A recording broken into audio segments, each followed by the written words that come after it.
BRS, BJP ఈ మూడు పార్టీల్లో ఎవరికి ఎవరు బి టీం?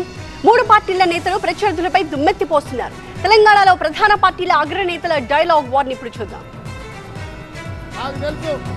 కేసీఆర్ బిడ్డ బెయిల్ కోసం ఇవాళ కాంగ్రెస్ ను ఓడించడం కోసం నరేంద్ర మోడీతో చీకటి ఒప్పందంలో భాగంగా మహబూబ్ నగర్, చేవెళ్ళ, మల్కాజ్గిరి, భువనగిరి, జహీరాబాద్ 5 పార్లమెంట్లలో చంద్రశేఖర్ రావు నరేంద్ర మోడీని గెలిపించడానికి సుపారీ తీసుకొని బీఆర్ఎస్ కార్యకర్తలు ఇవాళ పొందబెట్టి వాళ్ళ ఆత్మ గౌరవాన్ని మోడీ కాళ్ళ దగ్గర తాకట్టు పెట్టిండు.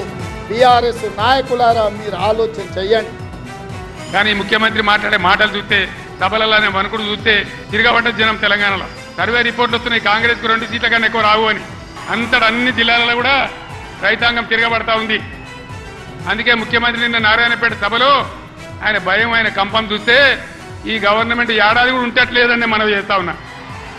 ఎవడు ఎప్పుడు పోయి బీజేపీలో వెళ్తాడో, ముఖ్యమంత్రి జంపు కొడతాడో, ఏమవుతుందో. ముఖ్యమంత్రి ఈడో మాట మాట్లాడతాడు, ఢిల్లీకి పోయి బీజేపీ కోటేమని టీవీలో చెప్తాడు. అంటే ఏం జరుగుతుంది? ఎవరికి ఎవడు బీ టీము, ఎవరు కలిసిపోయినరు ఒకసారి ఆలోచన చేయాలి. బీఆర్ఎస్ పార్టీ, కేసీఆర్ కుటుంబం తెలంగాణనంతా దోచుకున్నారు. వాళ్ళు భూముల కుంభకోణం చేశారు, 1000 ఎకరాలు ఆక్రమించుకున్నారు బీఆర్ఎస్ నాయకులు. ఇసుక కుంభకోణం చేశారు, బీరు బ్రాండ్ బాటలు పెట్టి ఆ పెన్షన్ డబ్బులు వాపసు తీసుకున్నాడు కేసీఆర్. తెలంగాణ ప్రజలను దోచుకున్నది సరిపోదని వారు ఢిల్లీకి వెళ్ళినారు.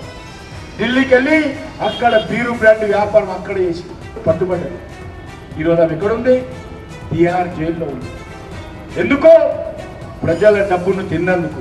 తన కొడుకు ముఖ్యమంత్రి అయితే ఆ ముఖ్యమంత్రి కుర్చీలో కూర్చుంటే చూసి మురవాల. అది కేసీఆర్ ఆలోచన.